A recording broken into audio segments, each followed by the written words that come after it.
Become a patron at www.patreon.com/Golden Era Bookworm for hard-to-find books, scans of rare photos, and articles on the Golden Era of bodybuilding. Hi everybody, Golden Era Bookworm here. In a previous interview with Jon Jon Park, that's right, Reg Park's son, I asked him if his father ever used steroids during his bodybuilding career, to which Jon Jon replied no, stating that his father never took any steroids during his bodybuilding career. This statement from Jon Jon sparked great debate amongst viewers, who then argued that Reg Park may have used testosterone instead. So I decided to ask Jon Jon Park to answer this question and clarify his father's stance on testosterone use. Enjoy. Just for clarification, by the fact that you're saying that your father's never taken steroids, some people might actually then take that as not having taken, for example, Dianabol or Anavar or any of those, drugs, androgenic drugs. However, a lot of people believe then that being natural still means you can take testosterone. And a lot of people argue that testosterone, for example, both in an oral form and as an injectable, were synthesized in the mid-30s and available by the late 30s and early 40s to the public, which I know is true. That's very true, because there do exist, for example, from Ciba Pharmaceuticals, many advertisements of these testosterone synthetic forms available, especially for things like depression, because that's what it was mainly for, or also for, people that actually needed these particular drugs. A lot of people don't understand that these drugs, though, were used in that period in very, very extremely low doses. We're talking 5 to 10 milligrams at the absolute most. And having said all this, the availability of the oral and synthetic form so early in the 40s, does this also mean that your father did not take testosterone?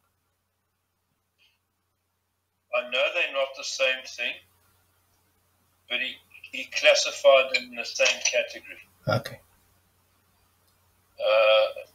As performance enhancement, for lack of a better description, stimulants. Okay. So my answer to that is no. He never took testosterone. And I think one also has to take into account, when you're training at such a high level of intensity and using the poundages that he used, the testosterone level is going to go up anyway. Yeah, of course. And that's why a lot of people who are suffering from depression or obesity are advised to do resistance training, because of the fact that the body will start producing more testosterone, which will help with reducing body fat and which will help with any mental, any depression that they may have. So if you take over the years his training, he was always using, heavy poundages throughout for a very long time in the early part of his career. Good. And perhaps after the 58 universe, maybe not so much, not as frequent, should I say, but in every workout, there would be at least one compound movement where he was moving poundages. I'm not suggesting that he was training for record lifts in every single workout, but he was using respectable poundages in every workout, in order to keep up his muscle mass. Yep. So there you have it. Jon Jon Park has clearly stated that his father was a lifetime natural and never took testosterone or any form of steroid enhancement drug. I know that for many it is hard to accept, but at least for me I can only take what Jon Jon says as truth, because here we have the son of Reg Park, one of the few men who are still alive that trained, ate and lived with Reg Park, who saw his every move. and who also developed a very well-built physique like his father naturally. And this brings me to a couple of very important points, and they are firstly genetics.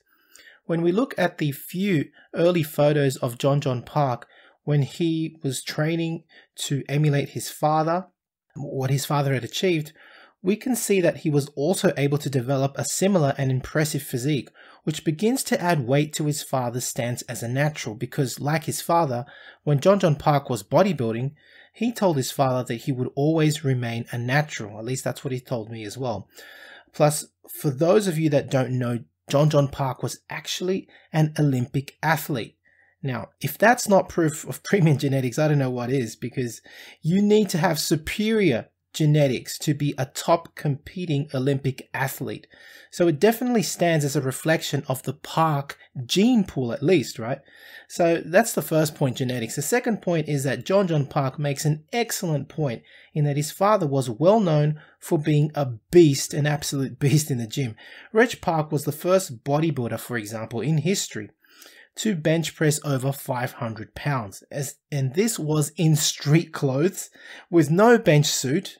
There weren't any back then. No racks even. And it was done on a wooden box. Just understand the strength that it needs to to be able to perform such a feat, right? Not with the equipment we have today. Reg Park was also known for lifting heavy poundage during his grueling workouts, using compound movements almost exclusively for building his mass. Reg Park attributes the use, for example, of compound movements with heavy poundage to keeping his testosterone levels high, which allowed him to also keep his muscle mass. And of course, science has proven only in the last 2 decades that using compound movements with heavy weight does indeed increase testosterone levels in men, especially in men, of course. So there is some weight to Jon Jon Park's statement, and of course, Reg Park's stance on being natural. So do I believe Jon Jon Park's statement?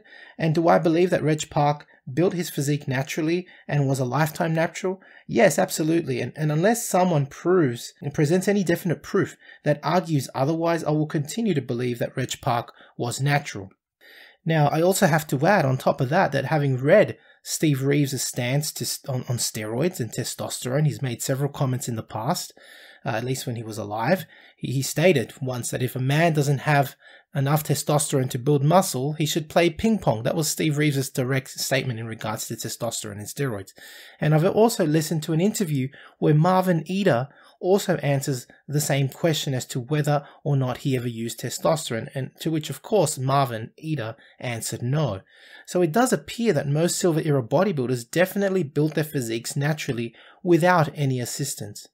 But now I'd like to know your comments. What do you think about testosterone use in the Silver Era? I mean, do you even know, for example, you may have family members that are very old bodybuilders.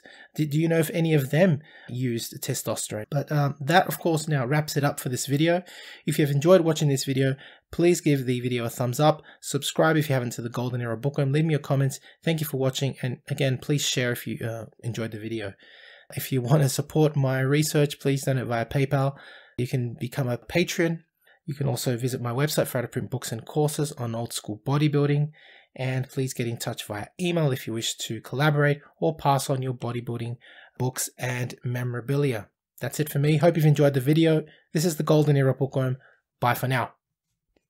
Now, if you're interested in learning more about Reg Park's bodybuilding principles and principles for gaining strength and power, please visit my website, www.goldenerabookworm.com, where you'll find several titles like ribcage and chest development, Reg Park's original 5x5 routines, plus several arm booklets as well, all on my website, www.goldenerabookworm.com.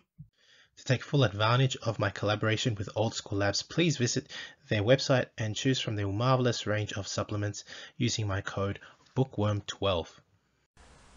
And for an entertaining look at the history of bodybuilding's supplement industry, I would highly recommend watching Subs the Movie, which I have collaborated in, available at Amazon Prime and Vimeo.